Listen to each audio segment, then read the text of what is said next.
Irmãos, nós estamos estudando o livro de Gênesis, estamos no capítulo 37, vamos ver a partir do versículo 5 até o versículo 17, no texto de hoje. Eu gostaria de destacar aqui, para que os irmãos não percam de vista essa realidade, essa história de Gênesis 37, 5 a 17, assim como toda a história que se desenrola no livro de Gênesis, é a história, o que nós chamamos de história da salvação. E nós não podemos perder isso de vista. O que temos diante de nós é a história da salvação. Não é simplesmente o registro de um conto interessante sobre a vida de José, que era um moço simples, ou relativamente simples, e que se tornou governador do Egito e salvou toda a sua família. Não é meramente isso, não é uma linda história, não é um conto interessante, não é somente isso. Essa história faz parte de um todo, faz parte de algo muito maior. É a história da salvação. O que o livro de Gênesis está narrando, está apresentando, é o modo como Deus administrou os fatos ao longo dos séculos, de tal modo que Ele formou um povo, e dentro desse povo, Ele escolheu uma tribo, e dentro dessa tribo, Ele escolheu uma família, e essa família, a família de Davi, a linhagem de Davi, seria responsável, por assim dizer, pela vinda do Messias ao mundo. Então é disso que estamos falando quando estudamos o livro de Gênesis. É a história da redenção da humanidade. Como Deus agiu ao longo dos séculos para trazer o Salvador a este mundo. Como Deus agiu ao longo dos séculos para trazer o Messias ao mundo. E à medida que vamos estudando essa história, nós vamos aprendendo muitas lições acerca do modo como Deus age e acerca de quem Deus é. E isso nos enriquece, isso nos faz amadurecer, isso nos transforma, porque tudo isso é dado, tudo isso nos é concedido pela palavra santa de Deus. E então nós aprendemos não só a história da redenção, mas aprendemos também verdades doutrinárias, teológicas, santas, que brotam do coração de Deus e chegam até nós, nos transformando, nos consolando, nos ensinando, nos ajudando a amadurecer. Eu devo enfatizar isso, porque talvez, eu não sei, mas talvez existam pessoas nos ouvindo agora, não sei, talvez não aqui, talvez no salão de cultos, talvez não, mas em suas casas, ou pessoas que vão nos ouvir em outra ocasião qualquer, porque esses sermões são todos gravados e ficam à disposição das pessoas nas redes sociais. Alguns sermões alcançam muitas pessoas, outros nem tantas pessoas, mas o fato é que esses sermões chegam em lugares que nós nem imaginamos, lugares distantes, em momentos que nós não imaginamos. E talvez nesse universo de pessoas que é alcançado por meio da tecnologia, das redes sociais e tudo mais, talvez existam pessoas que não conheçam o Evangelho, não entendam o que é o Evangelho. E eu quero enfatizar que essa história que temos estudado é uma história conectada ao Evangelho, a fim de que eu possa mostrar também, fazendo uma espécie de adendo a tudo isso que estamos falando aqui, mostrar também o que é isso, o que é o Evangelho. Toda essa história acontece, como eu disse, para que o Messias venha ao mundo. E por que o Messias veio ao mundo? É aí que nós temos a essência do Evangelho. O Messias veio ao mundo, queridos, não para nos dar um exemplo de vida. Ele nos deu um exemplo de vida. O apóstolo Pedro fala isso, que ele agiu de tal modo que pudéssemos seguir os seus passos. Então ele nos deu sim um exemplo de vida. O Messias veio ao mundo não para mostrar que vale a pena morrer por uma causa nobre.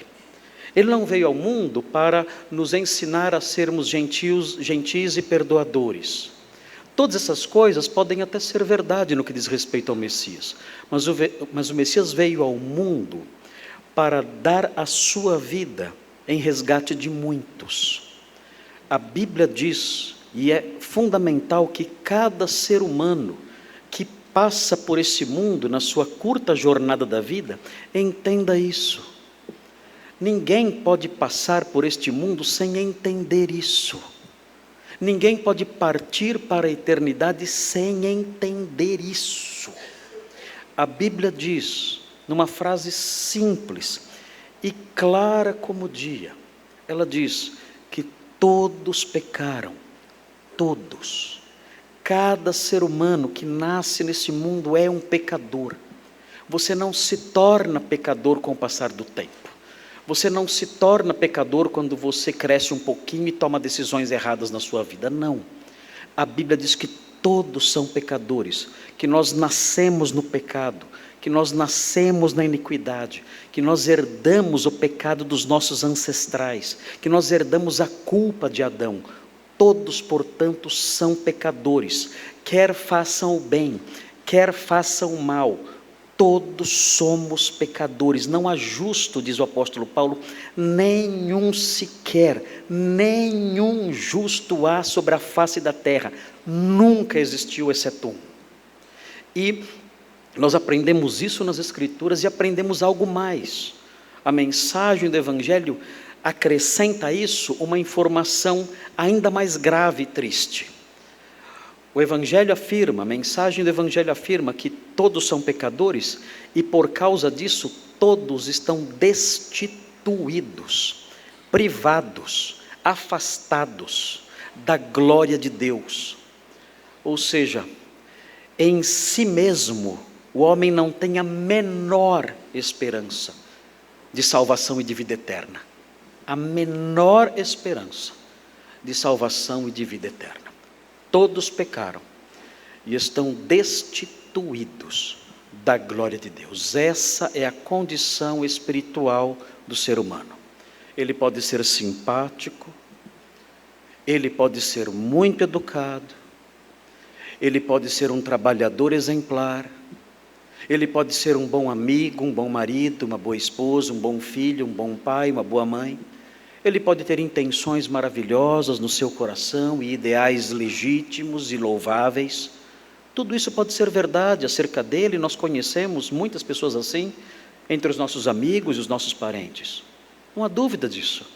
Mas nada disso muda essa realidade espiritual, que não tem que ver com comportamento social, que não tem que ver com boas intenções, que não tem que ver com uma ética alta ou baixa, não, que tem que ver com a realidade espiritual de cada um. Todos são pecadores diante de Deus e todos estão separados da sua glória. É isso que diz o Evangelho. Por que Jesus então veio ao mundo?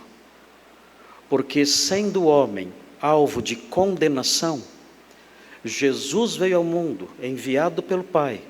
O Deus homem, o Filho de Deus encarnado, veio aqui.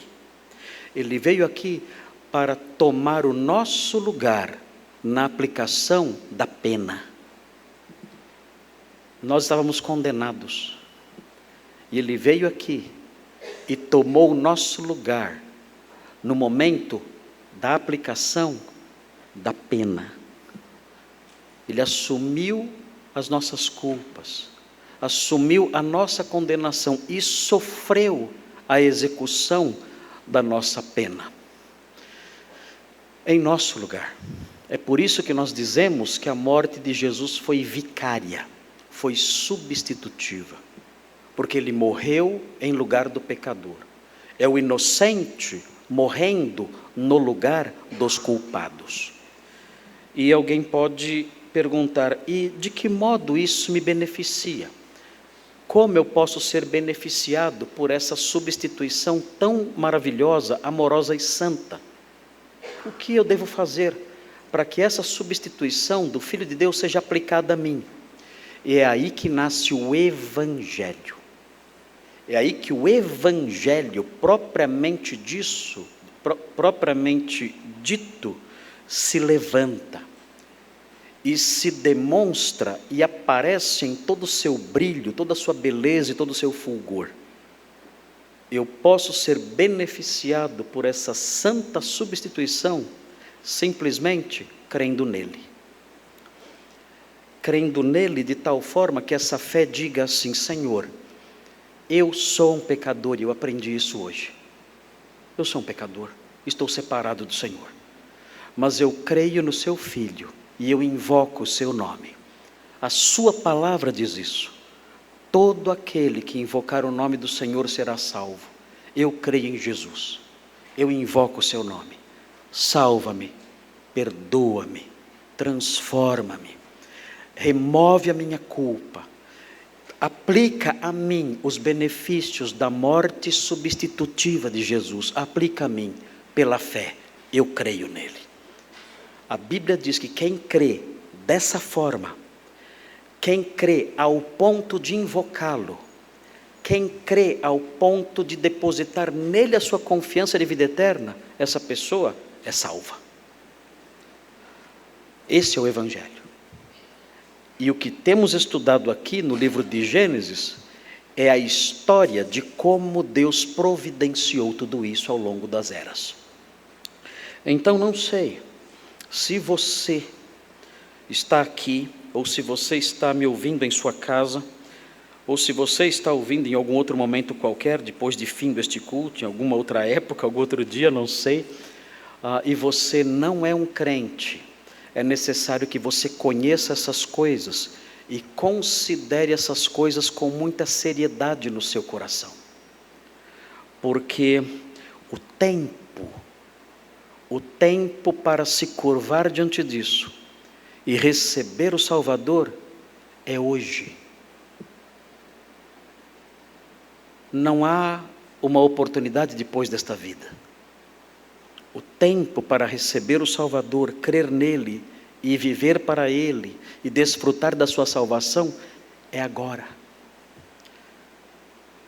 Não há uma outra oportunidade. A morte para você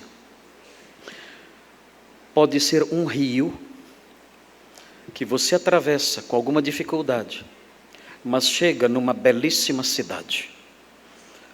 A morte pode ser isso para você. Nenhuma morte é agradável, nenhuma morte é doce. A morte é o nosso inimigo. Mas a morte pode ser para você um rio caudaloso, que você há de atravessar com muitas dificuldades e dores. Mas ao chegar do outro lado, há uma belíssima cidade de portas abertas esperando você. Ela pode ser isso para você. Mas a morte pode ser para você também um abismo. Um abismo no qual, ao você cair, não há como você dar uma pirueta e voltar para trás e ter uma segunda chance. Não. Se você crê em Cristo e crer em Cristo como seu Salvador, abrir o seu coração para o Evangelho e recebê-lo pela fé, a morte será para você isso. Um rio caudaloso, sim, e difícil, sim, mas com uma cidade à sua espera na outra margem. Mas se você morrer sem ele, a morte para você será um abismo sem fim, de morte eterna, de condenação indizível e irremediável. E essa mensagem que eu quero passar a todos aqui, antes de olharmos para o texto, é uma mensagem em que há o fel da ameaça, o absinto da ameaça, mas também o mel da esperança. Vai depender da sua reação a ela. O que essa mensagem é para você? Absinto amargo,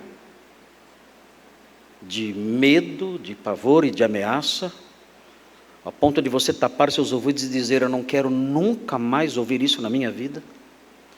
Ou essa mensagem para você será mel de esperança, que enche de prazer o seu coração e a sua vida, alimento verdadeiro? O meu papel, queridos, é apenas dizer essas coisas, E tendo dito essas coisas, o que vem a seguir não é mais responsabilidade minha. O que vem a seguir é algo ligado a cada um aqui. Queridos, vamos abrir a Bíblia em Gênesis 37. Gênesis 37, versículos 5 a 17. Vamos aprender mais um pouquinho da história de José. Estamos conhecendo José na adolescência. É um adolescente intrigante, um adolescente exemplar. Em alguns momentos ele não parece ser muito exemplar, é um garotão, é um molecão muitas vezes, vemos aqui, mas é interessante a história dele. E temos aprendido a história de José e chegamos no versículo 5. Vamos então ler o versículo 5 até o versículo 17, para aprendermos um pouquinho mais dessa história tão linda. A meu ver, temos aqui diante de nós, no capítulo 37 e seguintes, a história mais linda da Bíblia. Eu acho que a história mais bonita que há na Bíblia é essa aqui. É a história de José. Não sei, é uma preferência pessoal, eu acho a história mais linda de toda a Bíblia. É impossível ler a história de José sem se emocionar, sem ser tangido pela beleza da história, da providência de Deus e tudo o que acontece. E estamos caminhando lentamente nessa história. Diz assim o versículo 5. Teve José um sonho e o relatou a seus irmãos, por isso o odiaram ainda mais. Pois lhes disse: rogo-vos, ouvi este sonho que tive. Atávamos feixes no campo, e eis que o meu feixe se levantou e ficou em pé. E os vossos feixes o rodeavam e se inclinavam perante o meu. Então lhe disseram seus irmãos: reinarás com efeito sobre nós? E sobre nós dominarás realmente? E com isso tanto mais o odiavam, por causa dos seus sonhos e de suas palavras. Teve ainda outro sonho, e o referiu a seus irmãos, dizendo: sonhei também que o sol, a lua e 11 estrelas se inclinavam perante mim. Contando-o a seu pai e a seus irmãos, repreendeu o pai e lhe disse: que sonho é esse que tiveste? Acaso viremos eu e tua mãe e teus irmãos a inclinar-nos perante ti em terra? Seus irmãos lhe tinham ciúmes, o pai, no entanto, considerava o caso consigo mesmo. E como foram os irmãos apacentar o rebanho do pai em Siquém, perguntou Israel a José: não apacentam teus irmãos o rebanho em Siquém? Vem, enviar-te-ei a eles. Respondeu-lhe José: eis-me aqui. Disse-lhe Israel: vai agora e vê se vão bem teus irmãos e o rebanho, e traze-me notícias. Assim o enviou do vale de Hebrom, e ele foi a Siquém. E um homem encontrou a José, que andava errante pelo campo, e lhe perguntou: que procuras? Respondeu: procuro meus irmãos. Dize-me, onde apacentam eles o rebanho? Disse-lhe o homem: foram-se daqui, pois ouvi-os dizer: vamos a Dotã. Então seguiu José atrás dos irmãos e os achou em Dotã. Queridos, esse trecho, eu peguei um trecho grande, versículos 5 a 17 é um trecho maior do que geralmente eu pego para explicar. Mas eu vi unidade nesse bloco, então mantive o bloco junto. E eu dividi o texto em 3 partes da narrativa, 3 partes da narrativa, e cada uma das partes da narrativa eu atribuí a cada uma dessas partes um nome para cada uma das partes, focalizando algo que subjaz a narrativa, que são os desígnios de Deus. O que acontece aqui, nesse trecho, é Deus mostrando o que Ele iria fazer. É Deus revelando os seus planos. Nós chamamos isso de desígnios. Os desígnios de Deus, os seus planos santos, perfeitos, imutáveis e intocáveis. É assim que nós chamamos esses planos, os desígnios de Deus. E nós temos aqui nesse texto a predominância desse assunto, os desígnios de Deus. Deus começa a mostrar de modo um tanto obscuro, de modo um tanto opaco, os planos que ele tinha.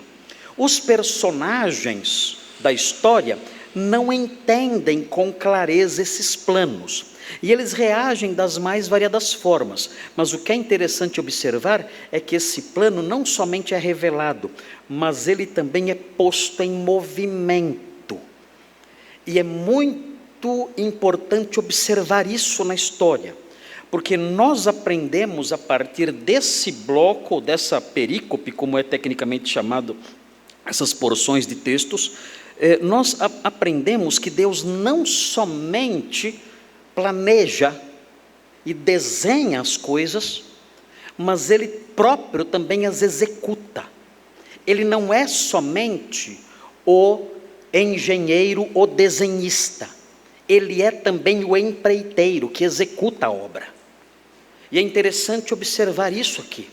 E nós aprendemos então algo extremamente importante, riquíssimo, dentro da teologia judaico-cristã, que é o fato de Deus realmente ser o desenhista, o designer da história da humanidade, aquele que tem os seus planos perfeitos em sua mente, e os executa conforme a sua vontade, no tempo que quer e na forma como quer.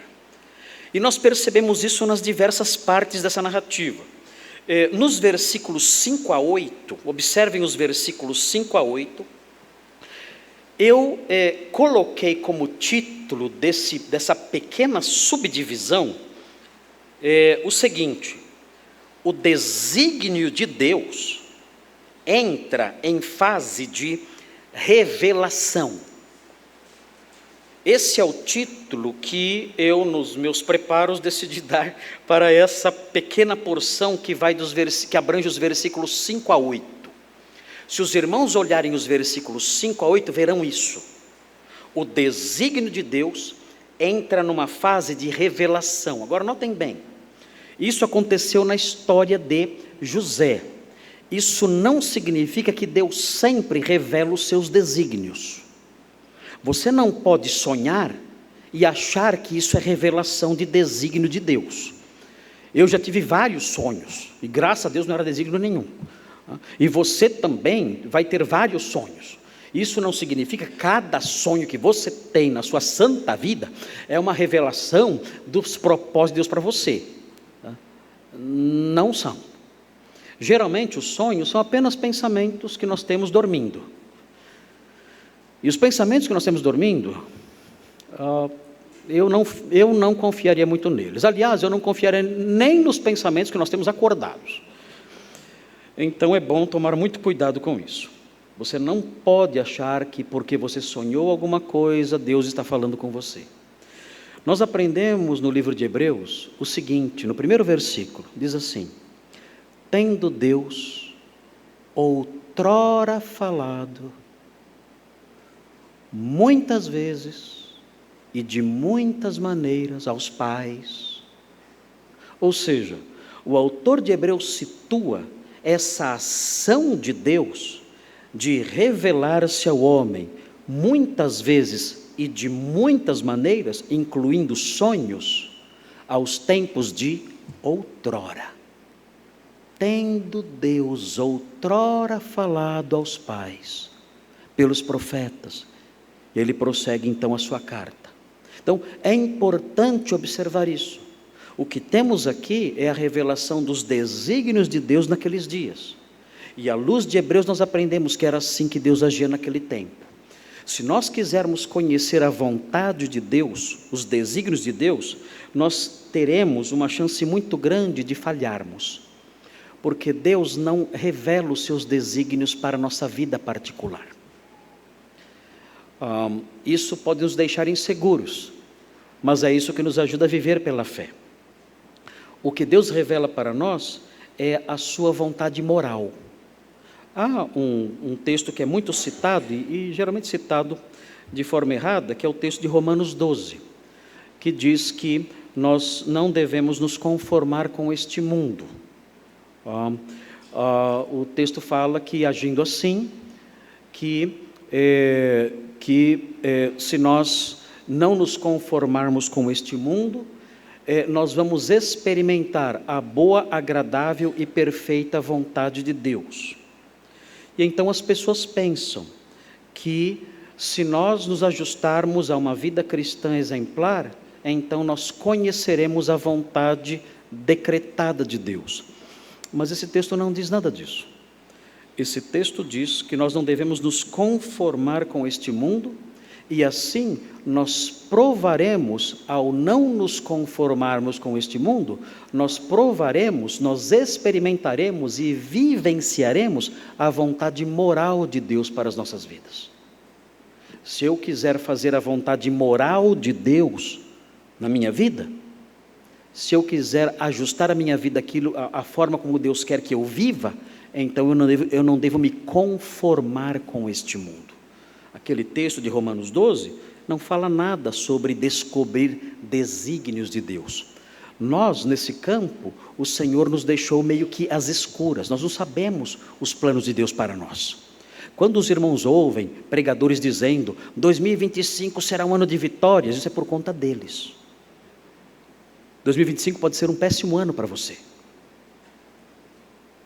E não adianta bater na madeira. 2025 pode ser um fracasso total, pode ser o ano da sua maior desgraça.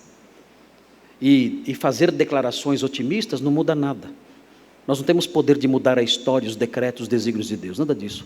Todas essas mensagens tolas que ouvimos por aí não têm o menor fundamento nas Escrituras, são invenções apenas que têm por propósito atrair seguidores, só isso, nada além disso. O fato é que nós não sabemos o que Deus tem para nós, e isso é que nos ajuda a seguir pela fé. Nós sabemos sim que Ele tem um plano para cada criatura, sabemos que Ele tem os seus dias todos escritos e determinados. Ele sabe porque Ele estabeleceu os dias de vida que você tem pela frente. Ele sabe exatamente quantos dias você tem pela frente, mas Ele não nos revelou essas coisas. Ele não nos disse quando isso vai acontecer. Ele sabe se você vai se casar ou não. Ele sabe se você vai ter sucesso no trabalho ou não. Ele sabe se você vai ter saúde nos próximos anos ou não. Ele sabe se você vai ter sucesso financeiro nos próximos anos ou não.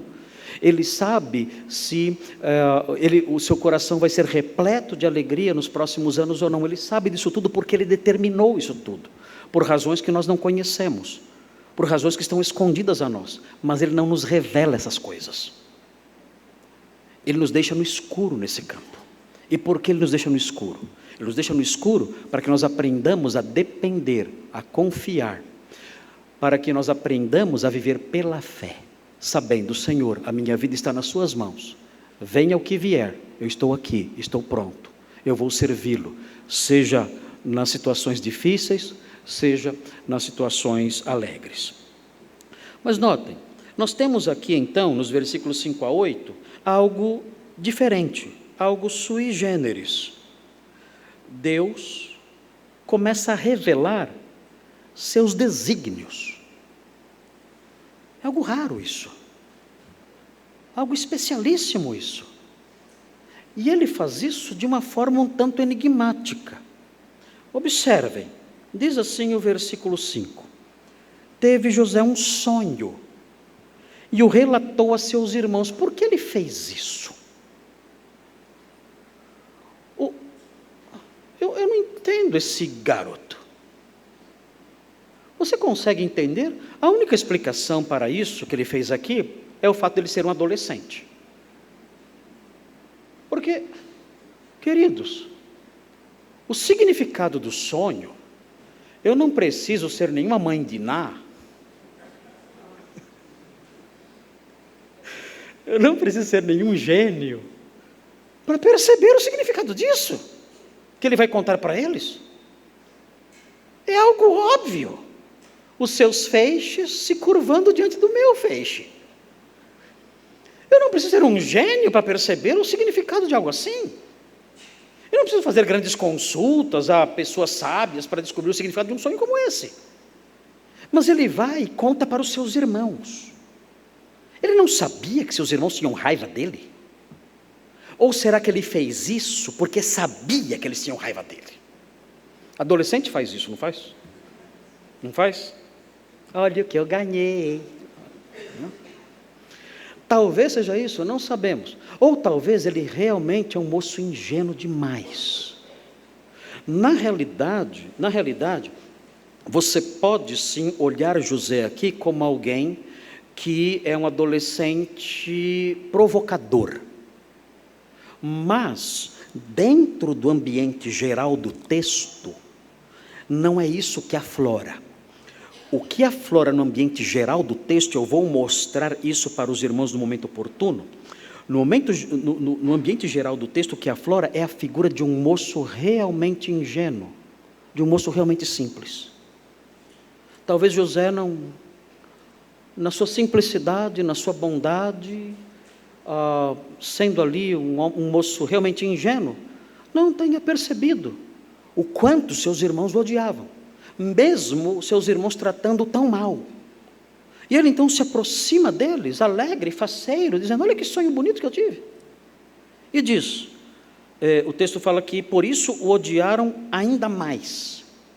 Notem essa expressão, por isso o odiaram ainda mais, porque esse trechinho, os versículos 5 a 8, formam um pequeno bloquinho no texto maior. E esse pequeno bloquinho, é uma divisão natural no texto, ele tem uma moldura. E essa moldura que tem nesse bloquinho são os versículos 5, 6, 7 e 8. Esse bloquinho que tem essa pequena moldura, tem uma moldura feia, é a moldura de ódio. Você encontra o ódio no versículo 5 e você encontra o ódio no versículo 8. Veja o versículo 8. O versículo 8 também fala do ódio dos irmãos. O que o escritor está fazendo aqui? Nesse pequeno trechinho dentro do trecho maior, ele montou um quadrinho. Dentro desse quadrinho estão os sonhos de José.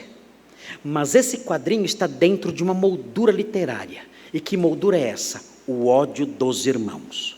O que o autor do texto quer destacar com isso? O que uma moldura faz? Uma moldura chama a atenção. Quando nós colocamos algo dentro de uma moldura, nós queremos destacar aquilo. E é o que o autor bíblico faz aqui. Ele é um gênio literário. O autor bíblico é um gênio literário, é um homem muito capaz no seu talento de escrever. E ele faz isso, ele coloca os sonhos de José dentro de uma moldura literária. E essa moldura é o ódio dos irmãos. Ele quer destacar o seguinte: esses sonhos são maravilhosos. Esses sonhos são sonhos de salvação. Esses sonhos são sonhos de uma grandeza indizível, mas eles são a causa do ódio. Há um grande contraste aqui. Há um grande contraste entre a magnitude, a beleza do desígnio e a baixeza da reação dos irmãos. E o escritor quer mostrar isso.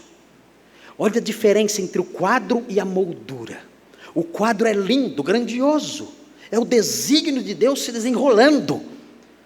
Mas esse quadro é envolvido por esse ódio baixo, sujo, assassino dos irmãos de José. É terrível isso. Olhamos para isso e dizemos: onde isso vai dar? Mas o texto nos acalma. O texto nos acalma silenciosamente, sutilmente. Por quê? Porque isso é lindo demais. O texto nos acalma porque esse ódio, essa moldura feia, essa moldura baixa, é exatamente essa moldura feia, baixa de ódio, que dá movimento à execução do decreto.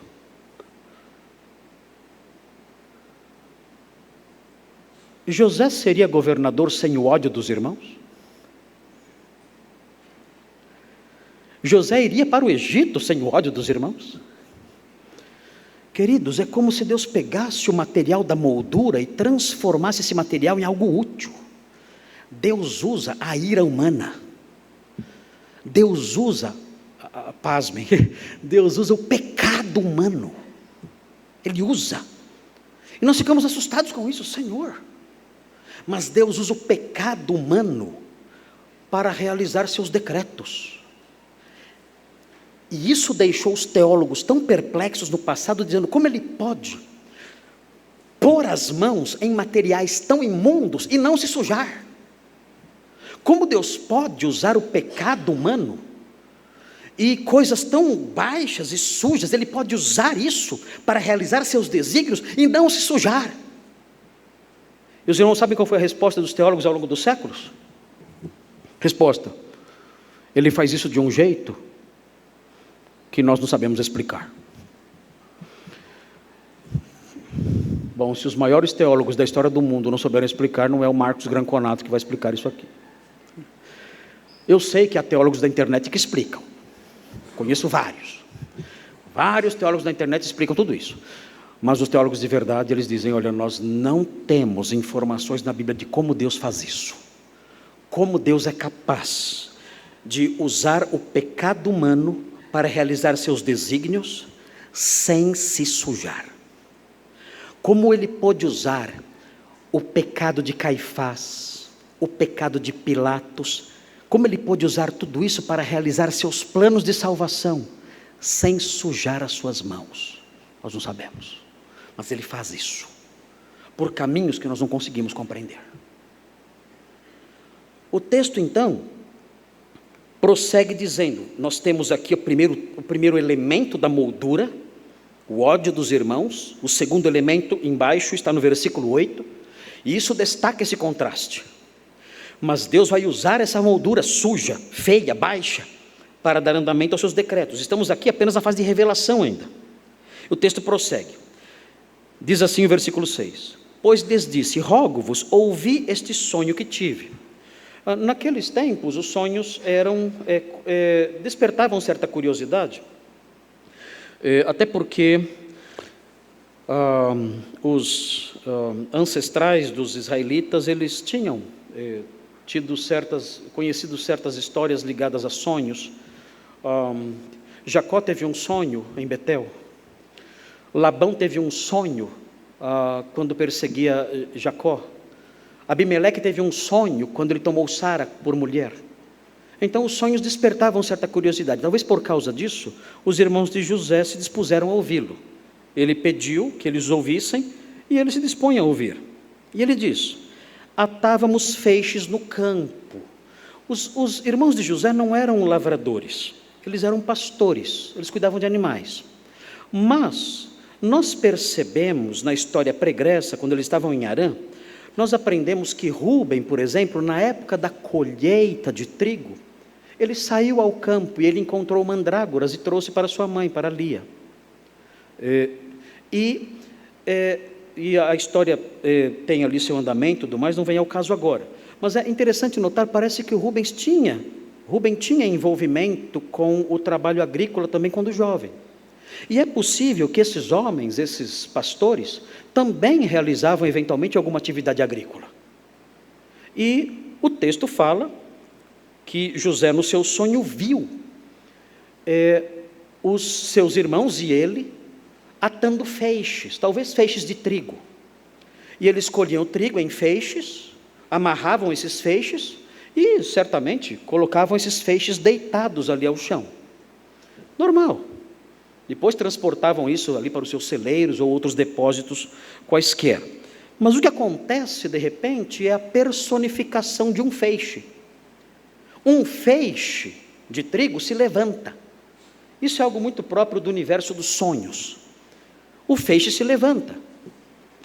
E depois que ele se levanta, isso já é por si só surpreendente, o texto diz que os feixes, os outros 11 feixes dos irmãos de José, se levantaram também e começaram a se inclinar diante do feixe de José. Bem, como interpretar isso? Os irmãos de José acertaram na mosca, interpretaram direitinho e interpretaram do modo certinho. Eles disseram aos seus irmãos: reinarás com efeito sobre nós, e sobre nós dominarás realmente. E com isso, tanto mais odiavam, por causa dos seus sonhos e das suas palavras. Eles não entenderam exatamente todo o desígnio revelado, mas eles perceberam que aquele sonho tinha alguma conexão com a supremacia de José sobre eles. E isso, somado ao ódio que eles tinham de José, fez com que a sua fúria aumentasse ainda mais. O que esse moço está dizendo? Que sonho é esse? Nós seremos servos dele? Isso é inaceitável. E o seu ódio cresceu. E o que vem então a seguir? As coisas não param aí. O sonho entra, ou melhor, o desígnio entra na fase de revelação. Os versículos 5, 6, 7, 8 mostram isso. Mas esse desígnio não para aí, os desígnios de Deus não param aí. Nós aprendemos, a partir do versículo 9, que o desígnio de Deus entrou numa fase nova, uma outra fase. E entrou numa fase de reafirmação. Vejam os versículos 9 a 11, como Deus reafirmou isso. É curioso, porque ele reafirma isso, mas sempre de modo enigmático, não é de forma clara. Os outros sonhos que aparecem em Gênesis são claros. Deus aparece para Jacó, por exemplo, no campo e fala: olha, eu vou multiplicar o seu rebanho. Ok. Ele aparece para Labão, enquanto perseguia Jacó, e diz: olha, não faça nenhum mal a Jacó, diz o Senhor a Labão. Ele fala claramente, mas aqui não. Aqui são enigmas mais ou menos claros. Os irmãos entenderam, até certo ponto, de modo substancial, o significado do sonho, mas ainda existe certa obscuridade. E agora, o desígnio de Deus entra numa nova fase. Nos versículos 9 a 11, nós vemos essa outra fase. Entra na fase de reafirmação. E alguém pode perguntar, mas onde existe a reafirmação aqui? Veja no versículo 9. Teve ainda outro sonho, e o referiu a seus irmãos, dizendo: sonhei também que o sol, a lua e 11 estrelas se inclinavam perante mim. Onde está a reafirmação aqui? É simples. Se os irmãos olharem o capítulo 41, vejam o capítulo 41 e vejam o versículo 32, 41, 32. Vejam o que acontece nessa época, do modo como Deus trata o ser humano, do modo como Deus se manifesta ao ser humano. Nós temos aqui, no capítulo 41, José interpretando os sonhos de Faraó. Faraó teve sonhos estranhos também, com vacas magras e gordas, e com espinhas grandes e espinhas pequenas e mirradas. E vejam o que acontece quando ele explica esses sonhos a Faraó. Ele diz assim no versículo 32, 41, 32. O sonho de Faraó foi dúplice. Ou seja, Faraó teve 2 sonhos, com vacas gordas e magras e com espigas fortes e fracas. O sonho foi dúplice. Por quê? E aí vejam, porque a coisa é estabelecida por Deus. Por isso foi dúplice. A duplicidade do sonho tinha por propósito confirmar que realmente aquilo vinha de Deus. E isso acontece então com José. O sonho dele é dúplice. Por quê? Porque Deus está confirmando, isso vai acontecer. E o texto diz que ele viu o sol, a lua e 11 estrelas se inclinando perante ele. E aqui é algo surpreendente, porque o que temos aqui é o universo se curvando diante de José, como se ele fosse senhor da criação. Os irmãos de José e seu pai interpretaram isso de modo um pouco mais reduzido. dizendo não, o número 11 aí nas estrelas remete diretamente aos irmãos de José. Então eles não interpretaram como José sendo o Senhor do universo. José se aproxima do seu pai e conta para o seu pai. O primeiro sonho ele não contou para o seu pai, mas o primeiro sonho não tinha o sol e a lua. O primeiro sonho tinha só os 11 feixes.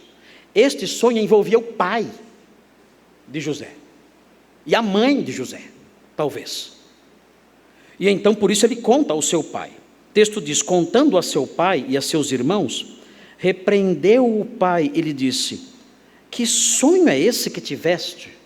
É interessante, que culpa tinha José de sonhar? Ele está levando a bronca porque ele sonhou.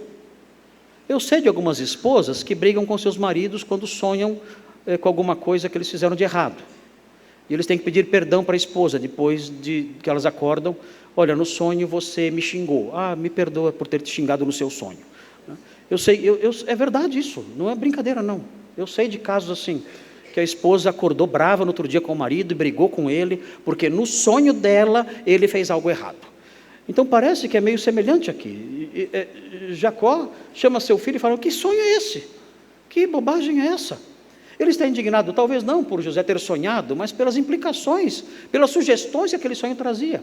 Vejam as sugestões que aquele sonho trazia. Diz assim: acaso viremos eu e tua mãe e teus irmãos a inclinar-nos perante ti em terra? Isso era impossível, até porque a mãe de José já tinha morrido, e isso jamais vai acontecer. Será que esse sonho era falso? Talvez a interpretação de José fosse uma interpretação muito específica. É possível que o sonho quisesse dizer o seguinte: olha, toda a casa de Jacó vai se curvar diante de você. O sol, a lua e as 11 estrelas são representativos não exatamente do pai, da mãe, dos irmãos, mas são representativos de toda a casa. Toda a casa de Jacó vai se curvar diante de José. E isso deixava até Jacó perplexo e assustado. Isso aconteceu? Isso se cumpriu? Sim.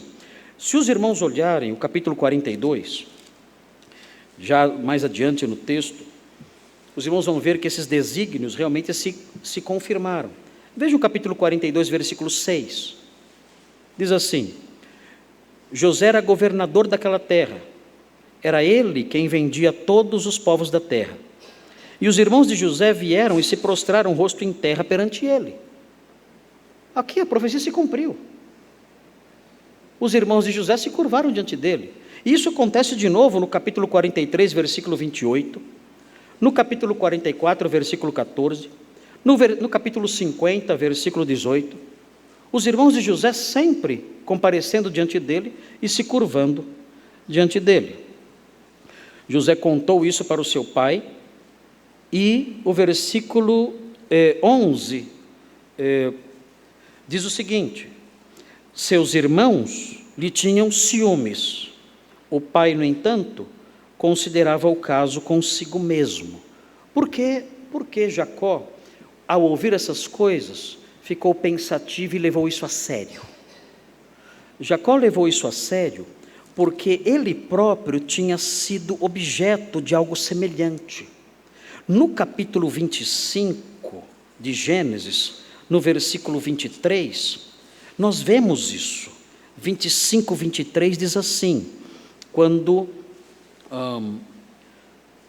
Rebeca consultou o Senhor sobre os gêmeos que estavam em seu ventre, a resposta do Senhor foi a seguinte: 2 nações há no teu ventre, 2 povos nascidos de ti se dividirão.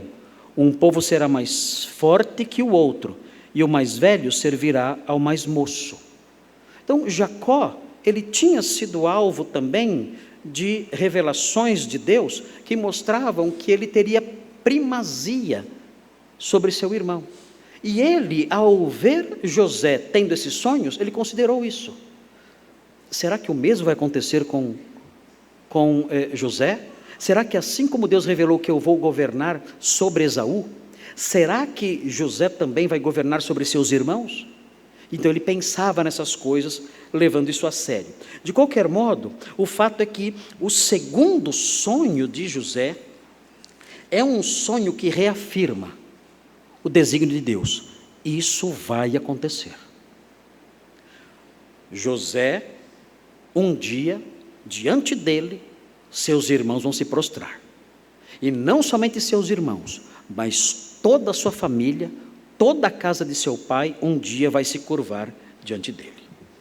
Muito bem, essa fase de revelação, essa fase de confirmação, essas duas fases passam. E o que vem agora é a fase de execução. E é nesse ponto, na fase de execução, que nós aprendemos lições preciosíssimas acerca do modo como Deus administra as coisas. Vejam o que acontece agora, nessa fase de execução. A terceira etapa do nosso texto vai dos versículos 12 ao 17. E o nome dessa etapa, da terceira parte, é: o desígnio de Deus entra em fase de execução. Nós vimos que o desígnio de Deus entrou em fase de revelação, vimos nos versículos 5 a 8 isso, vimos que o desígnio de Deus entra em fase de reafirmação, nos versículos 9 a 11, e agora é interessante observar que o desígnio de Deus entra em fase de execução. Queridos, o que vem agora são detalhes, pequenos detalhes, mas esses detalhes, todos esses, devem ser interpretados dentro de um espectro maior. Cada detalhezinho que acontece agora contribui para que o plano se realize. E isso nos ensina lições interessantes. Será que Deus trabalha nos detalhes? Será que Deus usa detalhes da vida? Será que Deus governa só os grandes eventos da história? Ou Ele governa os pequenos eventos da história, a fim de realizar os grandes eventos? Quando nós olhamos o que acontece agora, nós percebemos que cada detalhezinho que acontece aqui contribui para que o desígnio de Deus revelado nos sonhos e reafirmado nos sonhos se concretize. Vejam então o versículo 12. Versículo 12 diz assim: e como foram os irmãos apacentar o rebanho do pai em Siquém. Vejam, eles tomaram a decisão de ir para Siquém. Isso vai ajudar na concretização do desígnio?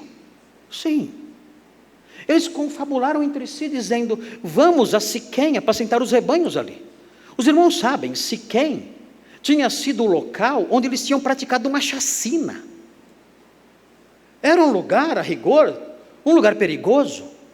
Talvez nessa época eles estivessem em paz com os homens de Siquém, mas para os irmãos se lembrarem do quanto eles se tornaram odiados em Siquém, basta ler o capítulo 34. Eles realizaram uma chacina covarde em Siquém e tiveram que fugir dali. Agora eles decidem ir a Siquém. Eles estavam em Hebrom. Eles moravam em Hebrom. Eles tiveram que viajar 82 quilômetros até Siquém. Uma longa jornada. E tomaram essa decisão. Será que essa decisão estava dentro dos decretos de Deus? Será que Deus estava controlando essas decisões ou não? O fato é que eles fazem isso. Eles vão até Siquém apacentar o rebanho. E veja o que acontece. Versículo 13: perguntou Israel a José: não apacentam teus irmãos o rebanho em Siquém? Vem, enviar-te-ei a eles. Respondeu-lhe José: eis-me aqui. Isso é um acaso? Isso aconteceu por acaso? O pai chama o filho e diz: olha, eu tenho uma missão para você. Vá ver como estão seus irmãos e os rebanhos. E José, um moço muito prestativo, diz: eu estou aqui, pronto, eu vou, sem problemas. Há coisa mais corriqueira do que essa? Há coisa mais própria do dia a dia de uma família do que essa? Um pai dar orientações e missões ao seu filho? Não, é o dia a dia. Mas isso está dentro do plano de Deus. É curioso, porque Jacó não sabe, Jacó e José não sabem que estão participando de algo que vai redundar na desgraça de José. Jacó está enviando seu filho para a boca dos leões. E seu filho de prontidão diz: eis-me aqui, eu vou. Sem saber do perigo. E ele então vai para lá. O texto diz: disse-lhe Israel: vai agora e vê se vão bem teus irmãos e o rebanho. E traz-me notícias. Assim o enviou do vale de Hebrom, e ele foi a Siquém.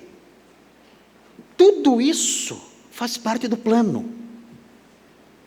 A ordem de Jacó, a disposição de José, tudo isso compõe o plano. O plano revelado e reafirmado nos versículos anteriores. Tudo dentro dos desígnios de Deus. Tudo dentro do decreto de Deus.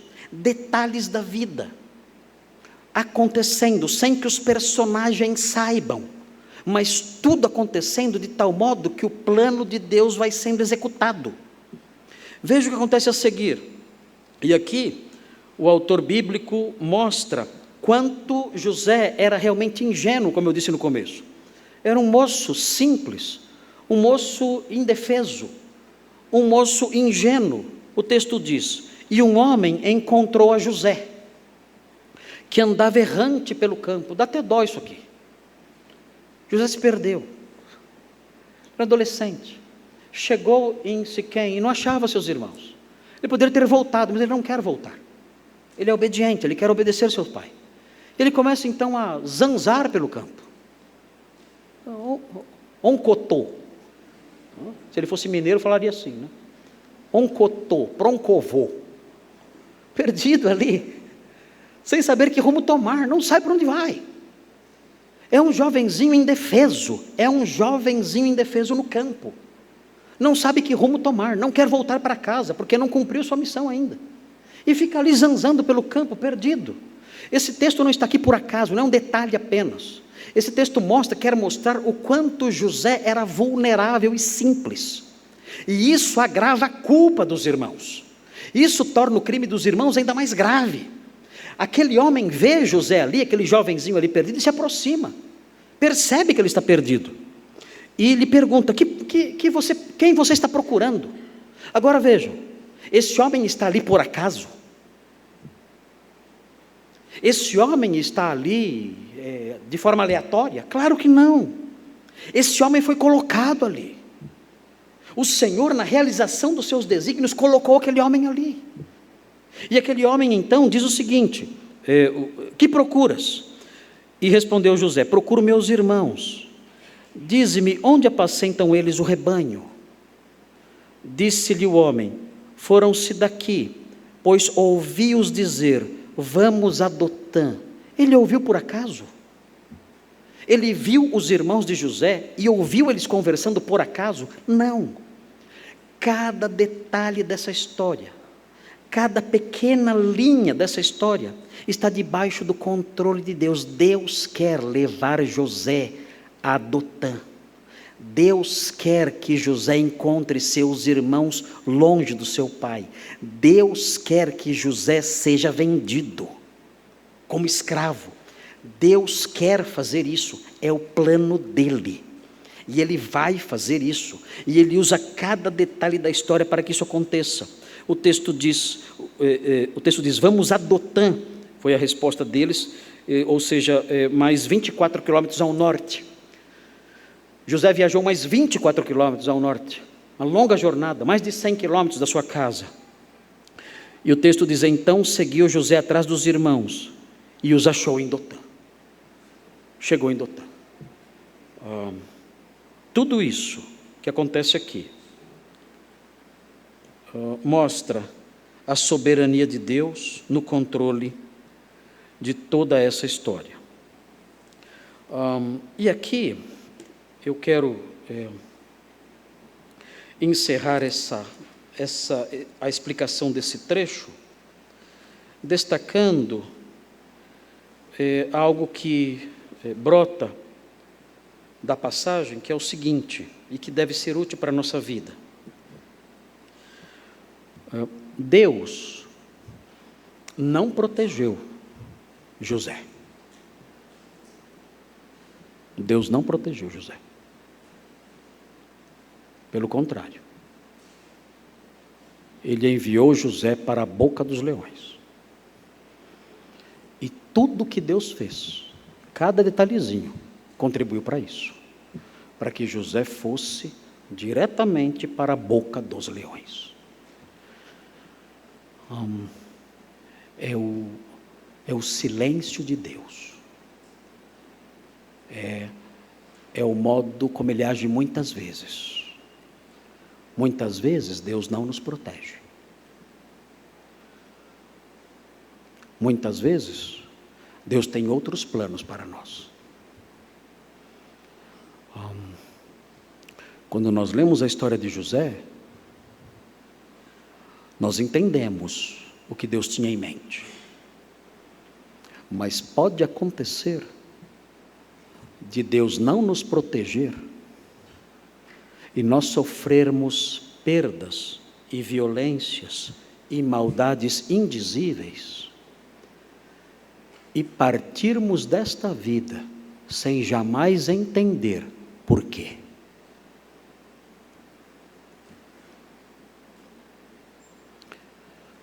O fato é que,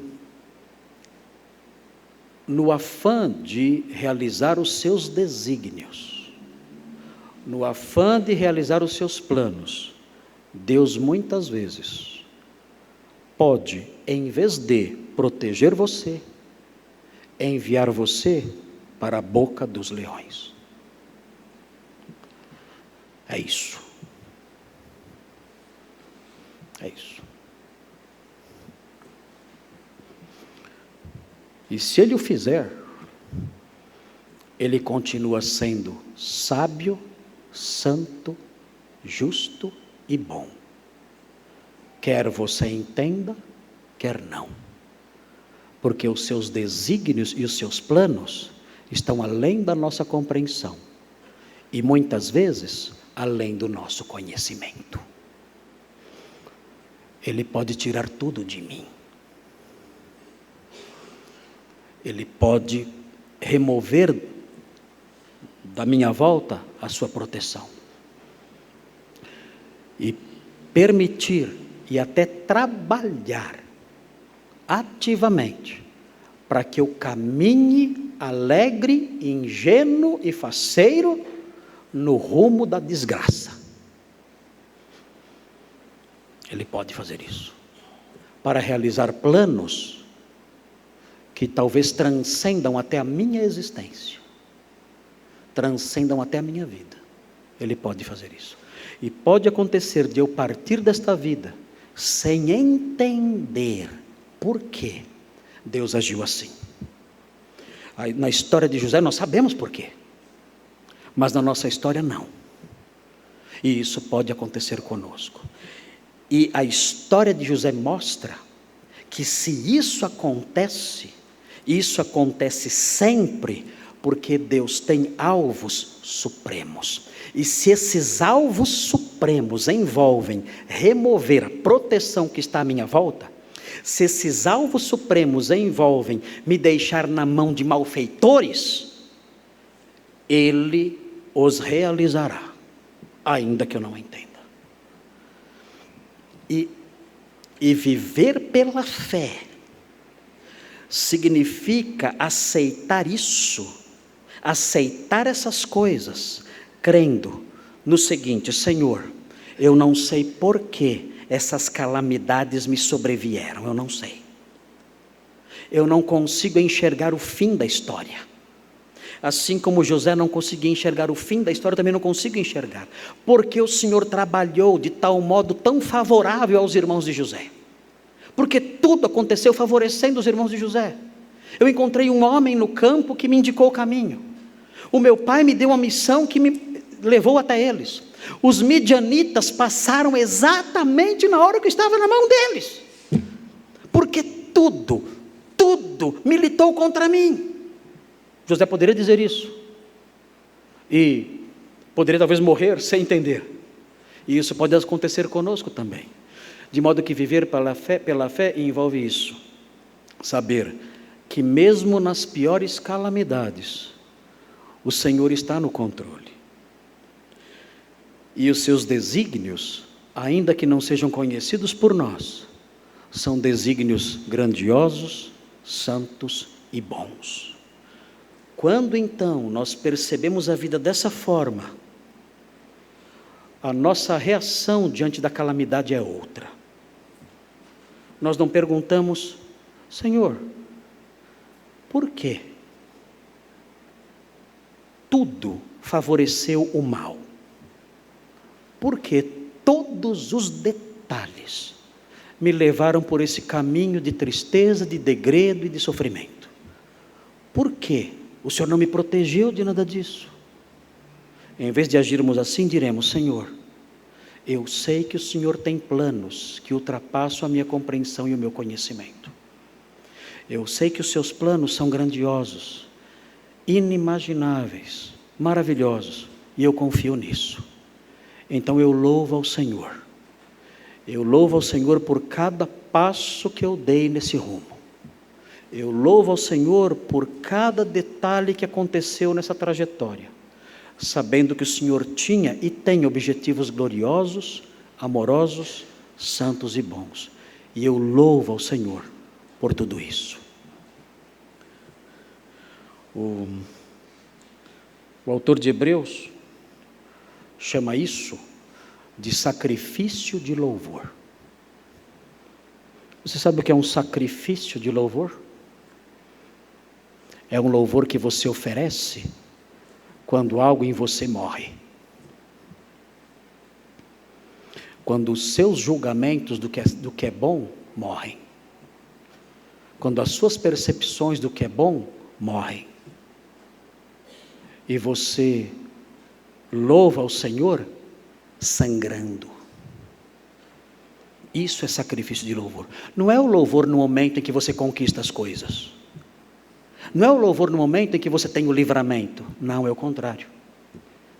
É o louvor que vem quando você não tem o livramento. É o louvor que vem quando você está dentro da cisterna. É o louvor que vem quando você é vendido aos midianitas.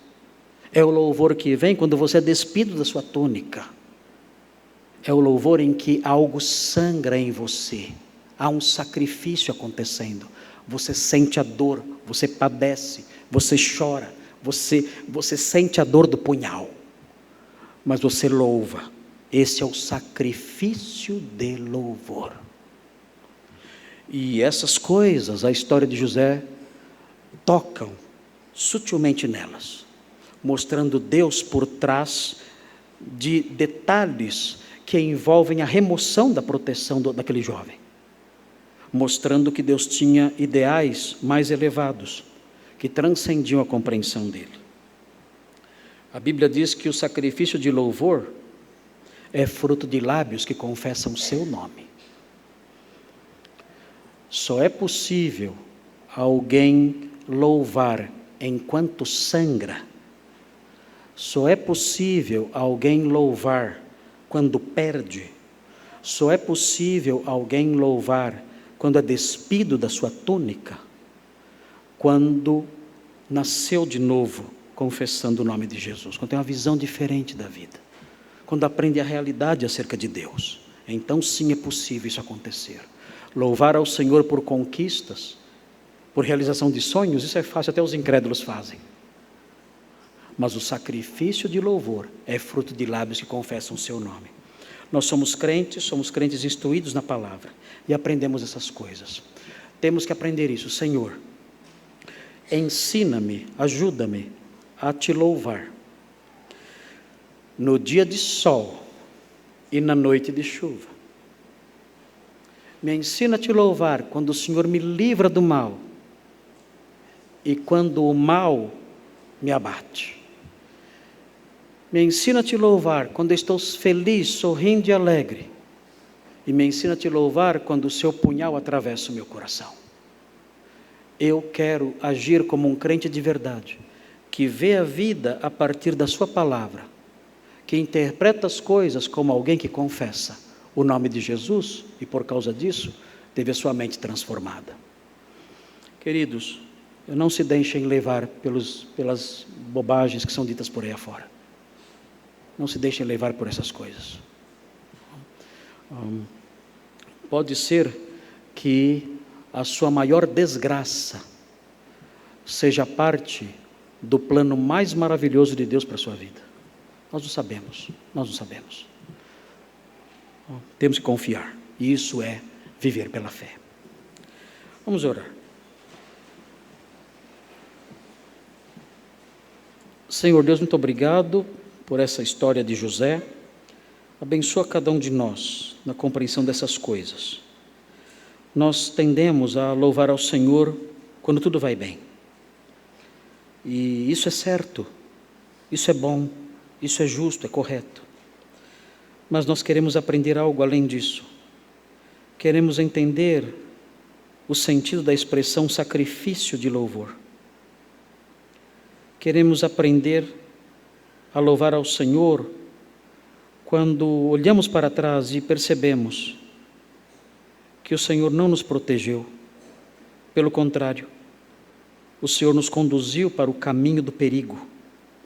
O Senhor nos conduziu para a mão dos nossos inimigos. O Senhor fez com que os nossos inimigos tivessem sucesso.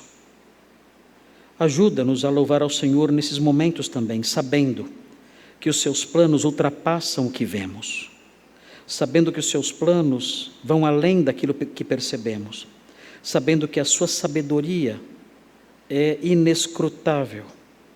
E assim, pela fé, aprendamos a fazer essas coisas, a adorá-lo em qualquer circunstância, confiando na sua soberania e na administração soberana da história. Pedimos essas bênçãos, suplicamos por essas coisas e agradecemos por essas lições. Em nome de Jesus, amém.